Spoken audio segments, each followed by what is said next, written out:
моргнул, я видел. Да, Туда да. пошел.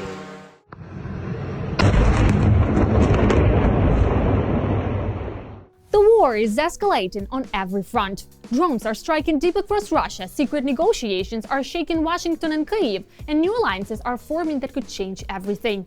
From record-breaking Ukrainian operations to mysterious attacks at sea, and even quiet talks that may decide the future of the entire region, nothing is as it seems.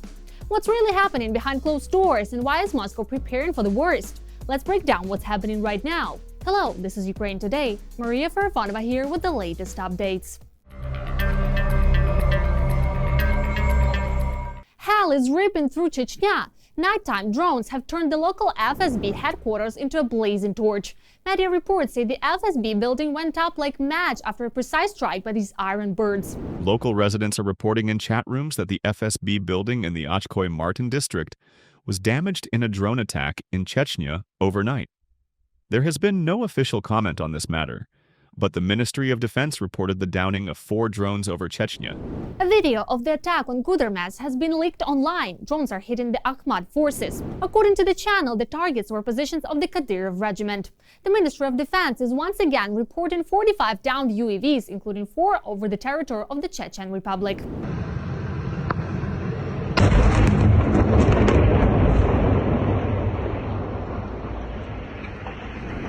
Saying Russia is under fire again. Drones have struck the oil refinery and the port. The city was rocked by powerful explosions. Eyewitnesses say drones were circling in the sky at first, then a sharp blast followed, and this repeated several times.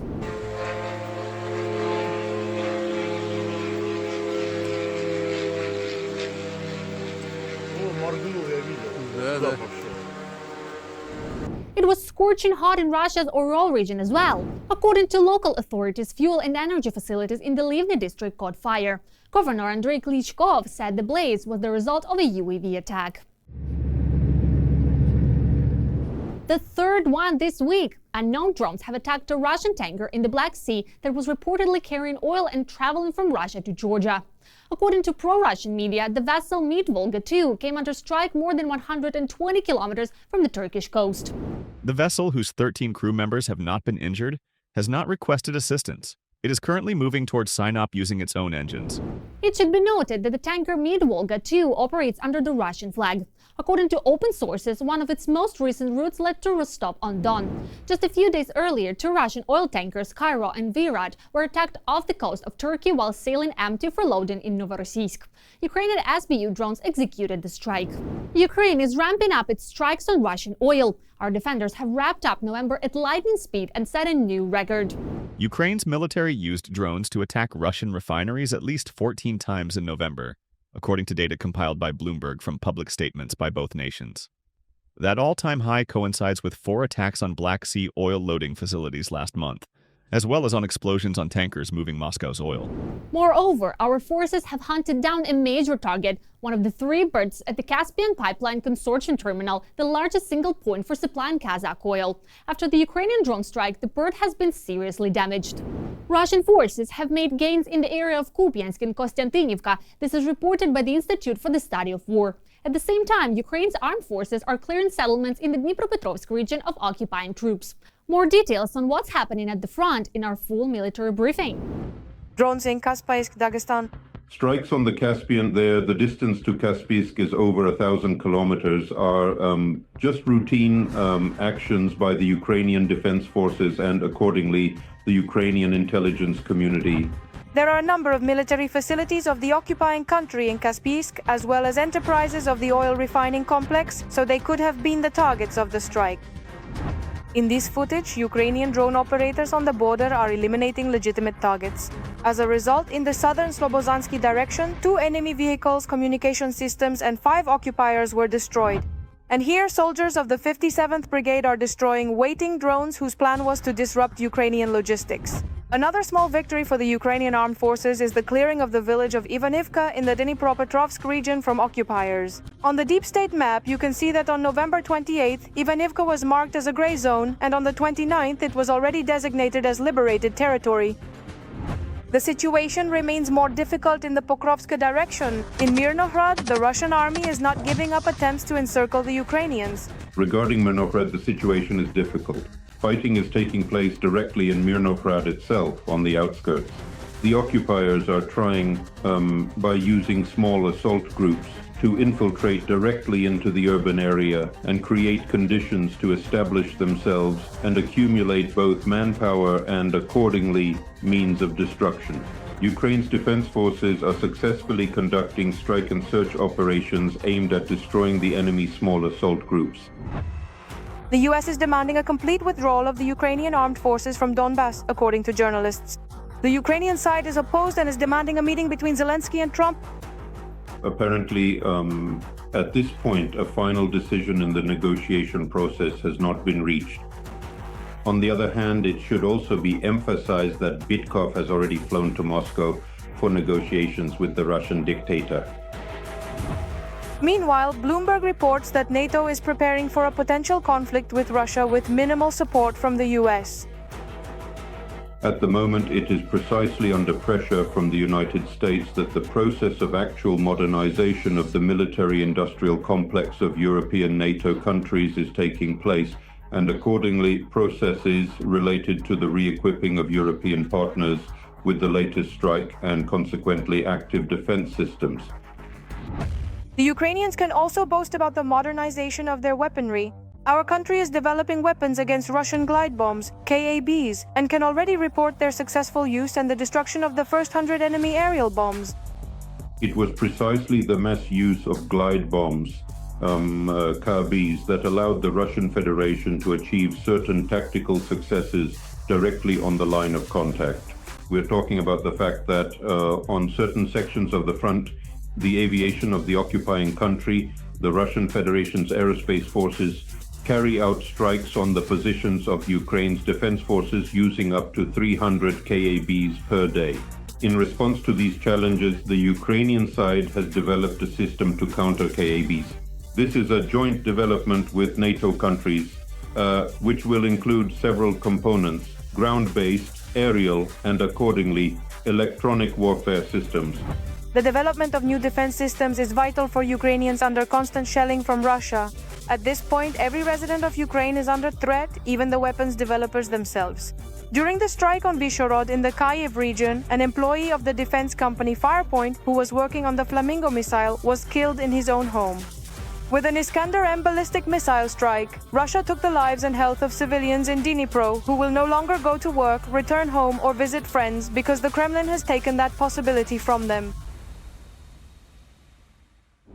If you want peace, prepare for war. And Ukraine is prepared not only to repel enemy attacks in 2026, but also to strike deep into Russian territory. In particular, Ukraine and Norway will open a joint drone production line in 2026. And that's far from the only bad news for the enemy. Our journalists have more. Watch now. A new level and scale. Ukraine and Norway have reached an agreement on collaboration in the field of unmanned aerial vehicle production. The corresponding agreement was signed by the Ukrainian side with the Norwegian Minister of Defense. Denis Shmyhal emphasized that this cooperation will become an important stage in expanding Ukraine's production capabilities and strengthening the country's defense capacity. The top priority is the rapid deployment of an experimental production line as early as 2026. We are gaining access not only to production facilities, but also to the technologies of NATO countries. This also means the opportunity for cooperation in the production of Ukrainian drones and, accordingly, the exchange of experience, as well as in the practical use of Ukrainian interceptor drones. Both strike drones and accordingly they're scaling up. A similar model of cooperation is also being implemented with the United Kingdom. A few days ago, Kyiv signed a licensing agreement for large-scale production of Octopus interceptor drones at British facilities. This is an exclusively Ukrainian development, and it already has real-world application in combat conditions. This drone can operate both at night and it is effective against electronic warfare systems, and notably, this drone can operate at low altitudes. The manufactured interceptor drones will be delivered to Ukraine to strengthen its defense against Russian UAVs. The Octopus project is being implemented as a joint defense industrial initiative. The United Kingdom has obtained a license for mass production of the Ukrainian interceptor, and Ukraine will receive them to enhance its own interception capabilities. The recently signed agreement comprehensively provides for the extensive production of several thousand crucial interceptor drones for the pressing needs of Ukraine's defense forces, specifically at various specialized enterprises located within the United Kingdom, which effectively eliminates any possibility for the Russian side to successfully destroy the vital defense plants actively manufacturing this essential product. 3 manufacturers have already received the necessary technologies to produce the Octopus drones. Another 11 companies are preparing production lines for them. After the start of Russia's full-scale aggression in 2022, the United Kingdom became one of Ukraine's main partners. London is providing powerful military assistance. In addition, the United Kingdom is actively promoting sanctions pressure on Russia and providing financial support to Kyiv. The United Kingdom is a pioneer when it comes to practical implementation of so-called coalitions. Drone coalitions, naval coalitions, strike capability coalitions, and accordingly, it was the United Kingdom that delivered the first heavy weaponry to the Ukrainian side. In particular, we're talking about the Challenger 2 tank. Only after the corresponding actions by the United Kingdom did the United States deliver its Abrams tanks to the Ukrainian side. There are also plans in Ukraine to create robotic strongpoints, which will be equipped with combat modules to counter Russian occupiers. First and foremost, we are talking about the logistics component, meaning ground robots. They will take on the main part of logistics, reducing to zero the losses of personnel and, accordingly, equipment of the defense forces of Ukraine. This refers to the delivery of ammunition and, accordingly, the evacuation of the wounded. Additionally, these are engineering functions such as mining and demining areas.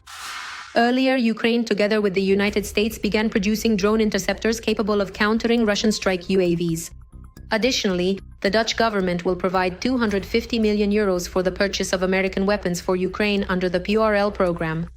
In particular, anti-aircraft missiles for F-16s and ammunition, which Kyiv needs most, will be purchased in the United States. In Florida, negotiations between the American and Ukrainian delegations wrapped up after more than 2 hours. No official comments on the agreements have been released. Ukrainian NSDC Secretary Rustem Umerov described the meeting as difficult yet productive. There are reports that behind closed doors they even discussed possible timelines for elections in Ukraine. Tomorrow, the points of the plan debated in Florida will be reviewed in Moscow. So what exactly is Witkoff bringing to Putin? Find out next. A final peace plan has not been agreed upon, but Trump still claims there is a good chance of resolving the war. A meeting between the Ukrainian and US delegations took place in the United States. The negotiations lasted about 5 hours, and in the end, both sides described them as successful and constructive. They are ongoing and they are going well. We want to stop the killing of people. This doesn't directly concern us, but I would like to save as many lives as possible. A lot of people are dying. Last month, 27,000 people died in this senseless war. This should never have happened. At the same time, as before, the two main issues remain security guarantees for post-war Ukraine and the territorial concessions that Kyiv is being pressured to make. Obviously, neither of these issues has been resolved. On the contentious issues that were being negotiated, there has been no progress. I can tell you that on the issues of withdrawing Ukrainian troops from Donbass and on the status of the occupied and annexed Ukrainian territories, there simply isn't even a theoretical solution. What is currently being proposed by the United States is something Ukraine cannot agree to. I don't see any compromise here. Therefore, the American side will eventually present to Russia a comprehensive peace plan text that has been carefully developed and is about 80 to 85% agreed upon. In turn, the head of the American delegation, U.S. Secretary of State Marco Rubio, stated that there is still a lot of work ahead, but that some progress was nevertheless achieved during the negotiations in Florida the day before. At the same time, analysts note that this time the United States has started to listen more to Ukrainian arguments and has stopped repeating that the war must end at any cost. It is also about ensuring that the war ends in such a way that Ukraine remains sovereign and independent and has the opportunity for real prosperity. In other words, it is not just about ending the war. It is about ending the war in such a way that a mechanism and a path forward are created which will allow Ukraine to remain independent and sovereign, never experience war again, and achieve great prosperity for its people. Kyiv also notes that there has been more constructive dialogue in the communication between the US and Ukrainian delegations. The head of the Ukrainian negotiating team, Rustem Umerov, also called the meeting successful and substantive and noted that further consultations and work on agreeing on a common framework solution lie ahead. We are grateful to the United States and their team for helping us. The United States hears us clearly, The United States unequivocally supports us, the United States steadfastly stands by us, and we are profoundly grateful for absolutely everything that has been diligently done up to this very important day. At the same time, the next stage of negotiations will be a visit to Moscow by Steve Witkoff, who is expected to deliver the agreed-upon points to Putin and hear his response. According to experts, after the sanctions against Lukoil and Rosneft, the Kremlin will be wary of issuing a direct refusal. Analysts consider the most likely scenario to be that Putin will propose direct negotiations with Trump, which never took place in Budapest. And here, much depends on the American guarantor. After all, Washington has previously stated that such a meeting is only possible after Moscow accepts the peace agreement. If Trump makes concessions, if the meeting takes place without Russia's prior agreement to some kind of peace plan, then Putin will put forward a new ultimatum. That's a dead end. As practice shows, when the Americans accommodate Putin, when they start making concessions to Russia, Putin begins to put forward new additional demands, and the negotiation process comes to a standstill. In turn, another Trump envoy, U.S. Secretary of the Army Dan Driscoll, is expected to travel to Kyiv. He will apparently try to persuade Volodymyr Zelensky to make new concessions regarding the agreement. And in this situation, it is also extremely important for Ukraine to demonstrate its willingness to engage in dialogue. It is quite likely that Trump will continue his tactic of alternately putting pressure on official Kyiv and on the Kremlin. That's why the main thing here is to catch the right wave at the right time and amplify it, precisely with the intention of achieving the desired result. So, of course, it's especially important here to demonstrate a constructive approach from the Ukrainian delegation. And indeed, as of now, we have not given a single reason to doubt such a statement. At the same time, in order to coordinate the positions of Ukraine and Europe, Zelensky flew to Paris the day before to meet with French President Emmanuel Macron. So this week will clearly show how willing all sides are to make concessions and whether there is any reason to expect successful negotiations in the near future. That's all for now. Stay with us to be the first to know what's happening right now. Don't forget to subscribe and hit the like button. See you soon!